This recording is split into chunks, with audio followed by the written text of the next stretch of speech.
ഭയങ്കരമായിട്ട് നിർബന്ധിക്കുന്നു. എന്തിന്? ഞാൻ പെണ്ണ് കെട്ടണത്രേ. പെണ്ണ് കിട്ടാനോ? അയ്യേ, തനിക്കൊരു ബ്രൈറ്റ് പൊളിറ്റിക്കൽ ഫ്യൂച്ചർ ഞാൻ കാണുന്നുണ്ട്. ഭാര്യയും കുടുംബമൊക്കെ അതിന് തടസ്സാണ്. അച്ഛൻ ഒരേ പിടിപിടിക്കുകയാണ്. കോട്ടപ്പള്ളി, പാർട്ടിക്ക് ഇന്ന് ആവശ്യം കെട്ടുപാടുകളും മറ്റുത്തരവാദിത്തങ്ങളും ഇല്ലാത്ത ഒരു നേതൃനിരയാണ്. പ്രകൃതി നിയമങ്ങൾക്ക് കുറച്ചൊക്കെ നമ്മൾ വഴങ്ങേണ്ടതല്ലേ? വഴങ്ങരുത്. ലൗകികമായ തൃഷ്ണകളെ നമ്മൾ അതിജീവിക്കണം. മാനവരാശിയുടെ നിലനിൽപ്പ് തന്നെ കുടുംബം എന്ന എസ്റ്റാബ്ലിഷ്മെന്റിലല്ലേ? വിഡ്ഢിത്തം. എല്ലാ എസ്റ്റാബ്ലിഷ്മെന്റുകൾക്കും എതിരെയാണ് നമ്മുടെ യുദ്ധം. ഭാര്യ ഉണ്ടാവുക, കുഞ്ഞുണ്ടാവുക, അതൊക്കെ നമ്മുടെ മനസ്സിൽ സ്നേഹത്തിന്റെ വിത്ത് മുളപ്പിക്കുമെന്ന് എവിടെയോ വായിച്ചിട്ടുണ്ട്. അത് വരട്ട് തത്വവാദമാണ്. സഹജീവികളെ, തൊഴിലാളി വർഗത്തെ സ്നേഹിക്കാൻ ശീലിക്കുക. തുറന്നു പറയാം, അടിസ്ഥാനപരമായി നമ്മുടെ പാർട്ടിക്ക് കല്യാണം ഇഷ്ടമല്ല. അപ്പൊ സാറ് കല്യാണം കഴിച്ചതോ? അതിൽ ഞാൻ ഇന്ന് ഖേദിക്കുന്നു. എന്നാ പിന്നെ ഇപ്പൊ ഭാര്യ ഉപേക്ഷിക്കരുതോ? തന്റെ കാര്യമാണ് നമ്മളിപ്പോ ഡിസ്കസ് ചെയ്യുന്നത്. പറയുന്നതൊന്ന്, പ്രവർത്തിക്കുന്നത് വേറൊന്നും. ദൈവമില്ല, അമ്പലമില്ല എന്നൊക്കെ വിളിച്ചു പോകും. എന്നിട്ട് ആരും കാണാതെ തലയിൽ മുണ്ടും പോയിച്ച് ദൈവത്തെ തൊഴാൻ പോകും. ആര്? സാറ് തന്നെ. തൃച്ചമ്പടി അമ്പലത്തിൽ എന്നും കാലത്ത് സാറ് തൊഴാൻ പോകുന്നത് ഞാൻ കാണാറുണ്ട്. താനിതെങ്ങനെ കണ്ടു? ഞാനൊരു രഹസ്യമായിട്ട് തൊഴാൻ പോകാറുണ്ട്. എന്നാലേ ഇത് തൽക്കാലം നമ്മൾ രണ്ടുപേരും മാത്രം അറിഞ്ഞാൽ മതി. താൻ വേണേ കല്യാണം കഴിച്ചോളാം. പക്ഷെ ഒരു കാര്യത്തെ തനിക്ക് നിർബന്ധം വേണം. എന്ത്? നമ്മുടെ പാർട്ടി നയങ്ങളെയും ആദർശങ്ങളെയും ബഹുമാനിക്കുന്ന ഒരു പെൺകുട്ടിയെ വേണം കല്യാണം കഴിക്കാൻ. അത് 100% ഞാൻ ഉറപ്പ് തരുന്നു. എന്നാ താങ്ക് യു.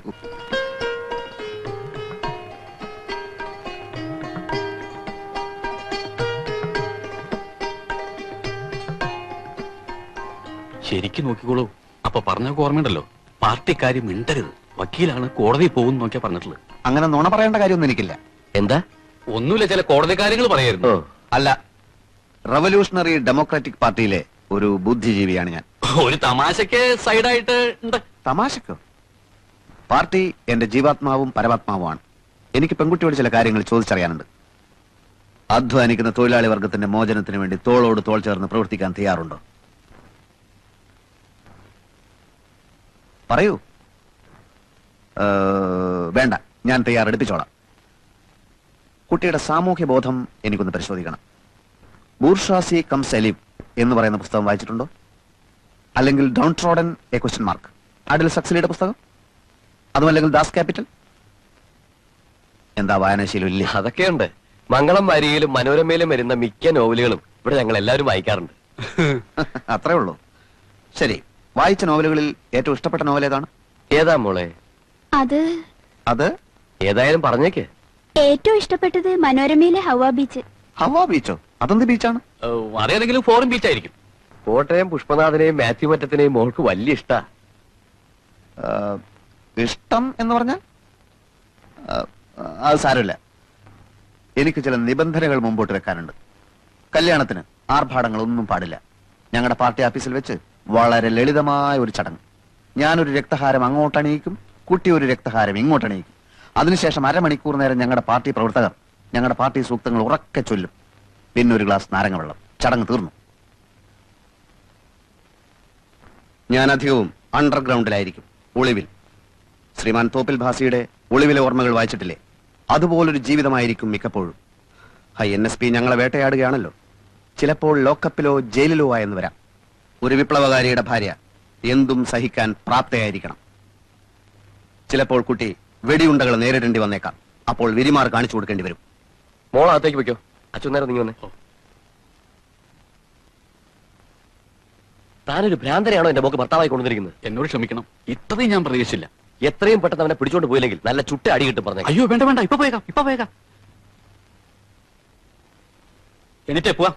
എന്റെ നിർദ്ദേശങ്ങളുടെ പ്രതികരണം പറഞ്ഞില്ല. പ്രതികരണം അറിയാൻ കാത്തു നിന്നാൽ കുഴപ്പം ചെയ്യും. അല്ലെ, എണീക്കാനല്ലേ പറഞ്ഞത്? അതൊക്കെ പോണ വഴിക്ക് പറഞ്ഞുതരാം. ഇനി ഇവിടെ നിൽക്കണ്ട.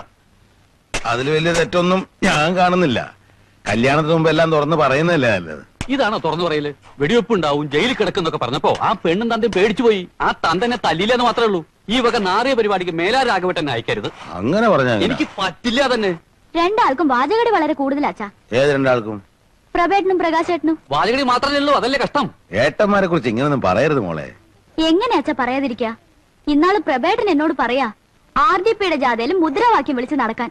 വയ്യെന്ന് പറഞ്ഞപ്പോ എന്നെ തല്ലാൻ വരുന്നേ. അവിടെയാ? അതൊക്കെ പോട്ടെ, ഞാൻ കളയ്ക്കാം. ഇങ്ങോട്ട് തരൂ. വിത്ത് എവിടുന്ന രാഘവട്ടാ? പാനം സൂക്ഷിച്ചു വെച്ചിരുന്ന. ഇതൊക്കെ കൃഷി വകുപ്പൊന്ന് മേടിക്കണം, നല്ലത്. രാഘവട്ടാ, കൃഷി വകുപ്പിൽ മിടുക്കനായ ഒരു ഉദ്യോഗസ്ഥനുണ്ട്. ഇവിടെ എന്തൊക്കെ കൃഷി ചെയ്യാൻ പറ്റുമെന്ന് മൂപ്പരോടും ചോദിച്ചു നോക്കാം. ഇത്തിരി ചൂടനാണെങ്കിലും കൃഷി എന്ന് പറഞ്ഞാൽ മരിക്കും. ഭയങ്കര ആത്മാർത്ഥയാ.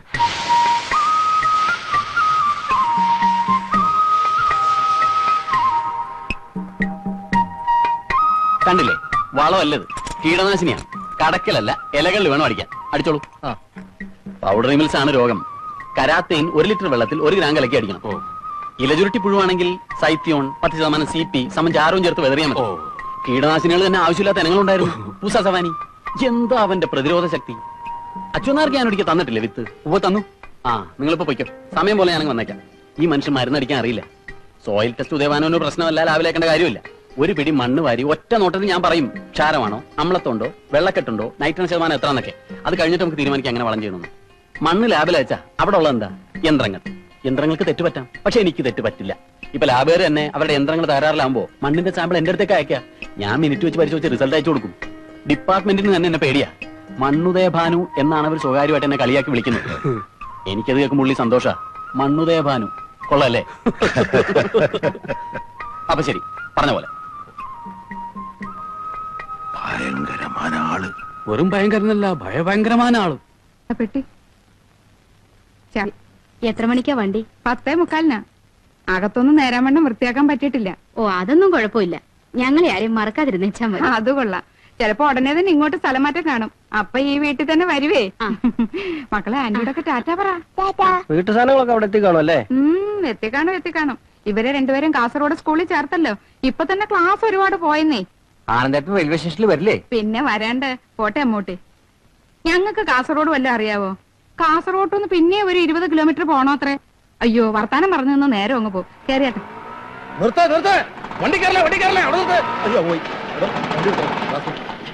എന്താ?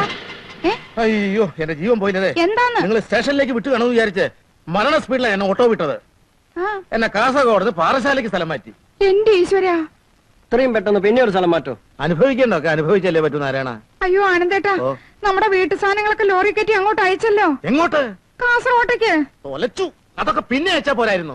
പിള്ളേരുടെ TC വാങ്ങണ്ടേ? അതെ, അവിടുന്ന് TC വാങ്ങണം. പാറശാലയിൽ സീറ്റ് ഒപ്പിക്കണം. താമസിക്കാനുള്ള സൗകര്യം ഉണ്ടാക്കണം. അയ്യോ, എനിക്ക് ഭ്രാന്തായി പോകും. ഈ രാഷ്ട്രീയക്കാർ എന്നിട്ട് ഫുട്ബോൾ കളിക്കുക. ഈ മുടിഞ്ഞ രാഷ്ട്രീയക്കാരുടെ തലയിൽ ഇടുക്കി വീഴട്ടെ. ഈ തല പിടിച്ചോ. നീ പോയി കടത്തല വിട്ട് കടത്തല വിട്ട് എടുത്തോ, മെല്ലെ എടുത്തോ. ചേട്ടാ, എന്താ പ്രകാശ ഇത്? ഈ ഓല വിട്ട് എന്താ ഇത്? നായർക്ക് ഭാഗ്യം ഓരോന്നായിട്ട് അങ്ങനെ വന്നോണ്ടിരിക്കുക. തിരുവനന്തപുരത്ത് പാർട്ടി പ്ലീനം നടക്കാൻ പോകുന്ന കാര്യം അറിയാലോ. കമുക് വെട്ടി എന്തിനാ ചോദിച്ച? കൊലച്ച കമുകല്ലേ ഇത്? നിങ്ങൾ ഇതിനെ വെറും ഒരു കവുങ്ങായിട്ടാണ് കാണുന്നത്. പക്ഷെ ഞങ്ങൾക്ക് ഒരു കൊടിമരമാണ്. സംസ്ഥാന പ്ലീനത്തിന് INSPയുടെ വർണ്ണക്കൊടി വാരി പറക്കാനുള്ള കൊടിമരം. താൻ പോയിട്ട് ആ തലശ്ശേരിക്ക്. കാസർഗോഡ് മുതൽ തിരുവനന്തപുരം വരെ ജനലക്ഷങ്ങളുടെ ആശീർവാദങ്ങൾ ഏറ്റുവാങ്ങിക്കൊണ്ടായിരിക്കും ഈ കവുങ്ങിന്റെ യാത്ര. ഇത് കൊടിമര ജാഥ എന്ന് പറയും. അപ്പോഴേ ഈ അടക്കമൊക്കെ പോകുന്ന പ്രത്യേകമായിട്ട് ഓഫീസിൽ കൊണ്ടേക്കും. ഈ പവിത്രമായ കവുങ്ങ് നായര പറമ്പെന്ന് വെട്ടാൻ സാധിച്ച് ഒരു ഭാഗ്യമായി കരുതിക്കോളൂ. എത്ര വർഷം കൊണ്ടായത് വളർന്ന് ഇത്രയായത്? ഒരു നിമിഷം കൊണ്ട് ഇതിന്റെ കടയ്ക്ക് കത്തിവെക്കാൻ നിനക്ക് എങ്ങനെ തോന്നിയടാ? അച്ഛാ, നമുക്ക് നഷ്ടപ്പെടുന്നത് വെറും ഒരു കവുങ്ങ, കിട്ടാനുള്ളത് പുതിയൊരു ഇന്ത്യയും. അതെ, ഒരേ ഒരു ഇന്ത്യ ഒരൊറ്റ ജനത, അതാണ് നമ്മുടെ മുദ്രാവാക്യം. ഒരേ ഒരു ഇന്ത്യ ഒരൊറ്റ ജനത, അതാണ് നമ്മുടെ മുദ്രാവാക്യം.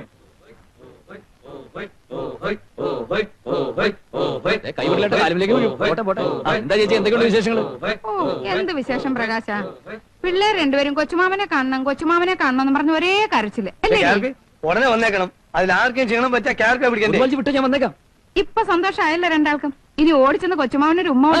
ഉമ്മയൊക്കെ പിന്നെ ചേച്ചി ഇവിടെ തന്നെ ഉണ്ടാവുമല്ലോ. ഞാൻ പോയിട്ട് പെട്ടെന്ന് വന്നേക്കാം. അവിടെ നിക്കന്റെ മോനെ, നിന്നെ ചേച്ചി കൊതിതീരെ ഒന്ന് കാണട്ടെ. അയ്യേ, നീ വല്ലാതങ്ങ് കറുത്തു പോയല്ലോ. ക്ഷീണിക്കുകയും ചെയ്തു. ദേ നോക്കിയേ, നിന്റെ എല്ലാം ഒക്കെ വെളിയിൽ കാണാം. അമ്മ എന്താ നിനക്ക് ശരിക്കും ഭക്ഷണം ഒന്നും തരുന്നില്ലേ?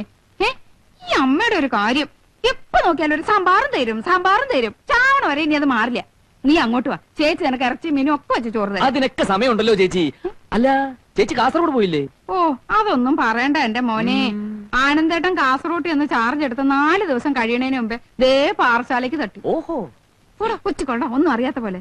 എന്തിനാടാ നീ നിന്റെ പെങ്ങളെ അളിയനെ ഇങ്ങനിട്ട് കഷ്ടപ്പെടുത്തുന്നേ? ആര്, ഞാനോ? നീ അല്ലെങ്കിൽ നിന്റെ പാർട്ടി. എടാ, ആനന്ദേട്ടനെ ഈ നാട്ടിൽ തന്നെ പോസ്റ്റ് ചെയ്യിക്കടാ. ചേച്ചി, അതൊന്നും ഞാൻ വിചാരിച്ച നടക്കില്ല. ഇപ്പൊ അങ്ങോട്ട് പോയി ഞങ്ങളുടെ മണ്ഡലം പ്രസിഡന്റ് ചേച്ചി ചതിച്ചോ? മിസ്റ്റർ KG പൊതുവാൾജിയുടെ മുന്നോട്ട് നിന്ന് പള്ളി ചേച്ചി കണ്ടില്ലേ? അത് വെപ്പാ. ആനന്ദേട്ടൻ ഇടിച്ചു തെപ്പിച്ചറിയോ? അതൊക്കെ ആനന്ദേട്ടന് പറ്റിപ്പോ മനസ്സിലായി. പൊതുവാളിയെ ചെന്ന് കണ്ട് മാപ്പ് പറയാൻ പറ. മാപ്പും കോപ്പും ഒക്കെ കൊറേ പറഞ്ഞു എന്റെ ഇനിയും മോനെ. ഒരുപാട് പ്രാവശ്യം പറയേണ്ടി വരും. എടാ നീ ചേച്ചിയെ സഹായിക്കില്ലേ? നടക്കില്ലേ ചേച്ചി? നീ ഒരു കാലത്തും ഗുണം പഠിക്കത്തില്ലടാ. ആ ഇതാണ് പ്രശ്നം. എന്ത്? കൊച്ചുമാമനും ഉമ്മ മെലിഞ്ഞു പോയി, കറുത്തുപോയി, ഇറച്ചിയും മീനും എന്തെല്ലാം സ്നേഹപ്രകടനങ്ങളായിരുന്നു. അതേടാ പ്രകടനം തന്നെയാ. കാര്യം കാണാൻ നിന്നെ പോലത്തെ കഴുതകളുടെ കാല് പിടിക്കേണ്ടി വന്നല്ല. എന്നേക്കാ നല്ലൊരു കഴുതി അവിടെ ഉണ്ടല്ലോ. അളിയൻ ചെന്ന് പിടിക്കേ. ദേ ഇപ്പൊ ഞാൻ ഇതിന് മറുപടി ഒന്നും പറയുന്നില്ല കേട്ടോ. ഇപ്പൊ നമ്മുടെ മുമ്പിലുള്ള കൊടിമര ജാഥ മാത്രമാണ്. അത് കഴിഞ്ഞിട്ട് കോപ്പറേറ്റീവ് ബാങ്ക്. അവര് ഭരിക്കുമ്പോ ബാങ്കുകൾ അവർ പിടിച്ചടക്കി. ഇനി നമ്മൾ ഭരിക്കുമ്പോ നമ്മൾ പിടിച്ചടക്കും. പോലീസിനെ കാവൽ നിർത്തി നമ്മൾ ആളുകളെ ബാങ്കിൽ നമ്മൾ തിരികെ കയറ്റും. എന്താ പോരെ? അത് ചെയ്തേ പറ്റൂ സാർ. ഷെറോ KG പൊതുവാളിന് ആരെങ്കിലും കളി പഠിപ്പിക്കണം. ഈ നാൽക്കാലിന് ആരെയും നീന്തം പഠിപ്പിക്കണം. അതിന്റെ ആവശ്യമില്ല. അവനാ ഞാൻ ഇടപെട്ട് സ്ഥലം മാറ്റി ആനന്ദൻ. അവൻ എന്തിനുള്ള പുറപ്പാടാണെന്ന് മനസ്സിലാവുന്നില്ല. നിങ്ങളൊരു കാര്യം ചെയ്യും, എല്ലാവരും റൗണ്ടായിട്ട് എനിക്ക് ചുറ്റും നിന്ന് എനിക്ക് സെക്യൂരിറ്റി തരൂ. ബോംബും തോക്കൊക്കെ ഇപ്പൊ ഏത് പോലീസുകാരുടെ കയ്യിലും കാണും. ശരിയാ. ജീവൻ കളഞ്ഞു നിങ്ങൾ നിങ്ങളെ മണ്ഡലം പ്രസിഡന്റിനെ രക്ഷിക്കണം. ആ എല്ലാവരും റൗണ്ടായിട്ട് അപ്പുറം ചെയ്തിട്ടു, കുഴപ്പമില്ല. ആ ഇനി എല്ലാവരും ഇതുപോലെ മുന്നോട്ട് നീങ്ങാട്ടെ.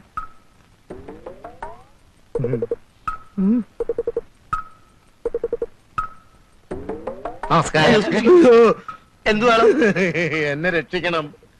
ഇതിനു മുമ്പ് 3 തവണ അങ്ങയുടെ അടുത്ത് വന്ന് മാപ്പ് പറഞ്ഞിട്ടുണ്ട്. തെരഞ്ഞെടുപ്പിന് പാർട്ടി ജയിക്കാൻ പോണെന്ന് അറിഞ്ഞപ്പോ ആ നിമിഷം ഓടി വന്ന് മാപ്പ് പറഞ്ഞു. ജയിച്ചപ്പോ പിന്നെയും വന്ന് പറഞ്ഞു. മന്ത്രിസഭ രൂപീകരിച്ച് അപ്പോഴും വന്ന് പറഞ്ഞു. ഇപ്പൊ എനിക്ക് ട്രാൻസ്ഫറാ. അതെ, കേരളത്തിന്റെ വിരുമാറിലൂടെ നീ ഒരു ഗതി കിട്ടാ പ്രേതം പോലെ ഒഴുകുന്നത് എനിക്ക് കാണണം. ഞങ്ങളുടെ പ്രവർത്തകൻ KRPയുടെ അളിയനായതുകൊണ്ട് മാത്രം തന്നെ ഞാൻ വെടിവെച്ചൊന്നില്ല. റാസ്കൾ കണ്ണുകൊടും. സാറേ പൊന്നു സാറേ മറഞ്ഞോട്ട്. സാറേ ഞാൻ കാല് പിടിക്കാം. ഓർമ്മയുണ്ടോ അന്ന് ഞങ്ങൾ പ്രതിപക്ഷത്തായിരുന്നപ്പോ ഞാൻ എന്തോ ഒരു കാര്യത്തിന് വേണ്ടി സ്റ്റേഷനിൽ വന്നു. അന്ന് താൻ എന്നൊരു ചാമ്പി ഗെറ്റ് ഔട്ട് അടിച്ചത് ഓർമ്മയുണ്ടോ? ഇപ്പൊ ഞാൻ എന്നോട് പറയുന്നു get out get out get out.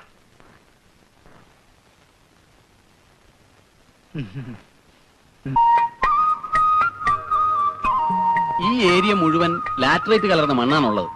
Keralam, Tamil Nadu, Andhra, Orissa, Paschim Bangal എന്നിവിടങ്ങളിലൊക്കെ ഇത്തരം മണ്ണ് തന്നെയാണ്.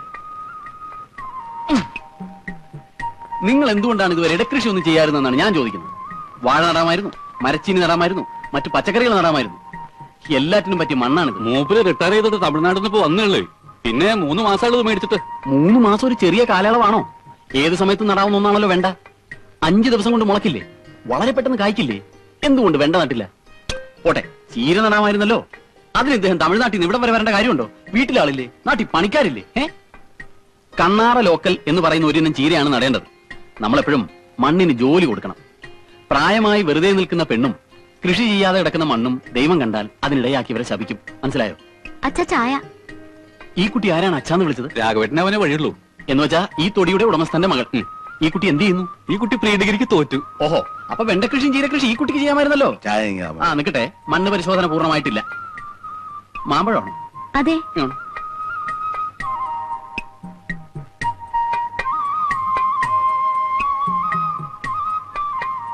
മാർക്കറ്റിൽ നിന്ന് വാങ്ങിയതാണല്ലേ? ഇത് ചൊങ്കത്തേനി എന്ന് പറയുന്ന ഒരു മാമ്പഴമാണ്. തമിഴ്നാട്ടിലെ ബണ്ടുരുട്ടിയിൽ ഇത് ധാരാളം ഉണ്ട്. എന്തുകൊണ്ട് ഈ മാമ്പഴം നമുക്ക് ഇവിടെ കൃഷി ചെയ്തുകൂടാ? ഓയ്യോ 1.5 ഏക്കർ സ്ഥലത്ത് എല്ലാം കൂടി പറ്റുമോ? പറ്റണം, പറ്റിക്കണം. നല്ല മധുരം. വരൂ മണ്ണ് പരിശോധന തുടരാം.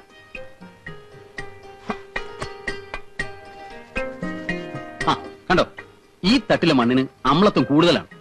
ഇവിടുത്തെ തെങ്ങിനപ്പോ കുമ്മായം വേണ്ടി വരും.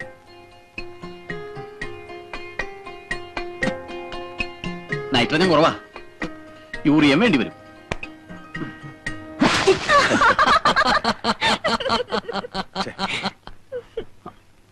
ദൈവണ്ട, ക്ഷാര സ്വഭാവം കൂടുതലാണ് ഈ മണ്ണിന്. നൈട്രേറ്റ് രൂപത്തിലുള്ള വളം അത്യന്താപേക്ഷിതമാണ്. ഏതായാലും പുതിയ തെങ്ങിൻ തൈ നട്ടേ പറ്റൂ. ബാലരാമപുരത്തും കുറ്റ്യാടിയിലും ഞാൻ നോക്കാം. വിത്ത് തേങ്ങ അട്ടത്ത് വെച്ചിട്ടുണ്ടച്ചാ? അത് അട്ടത്ത് തന്നെ കിടന്നോട്ടെ. പുത്തൻ തൈ ഞാൻ കൊണ്ടുവരും, അത് നട്ടാ മതി. ഒരാൾ കാലുതെറ്റി വീണ അതിലെന്തത്ര ചിരിക്കാനുള്ളത്? ഈ ഭൂമി ഒരു പൂന്തോട്ടമാക്കി ഞാൻ കയ്യിൽ തരാം. മണ്ണെറിഞ്ഞാൽ പൊന്നുവിളയും മലയാളക്കരയിൽ നിന്നൊരു പാട്ട് കേട്ടിട്ടില്ലേ?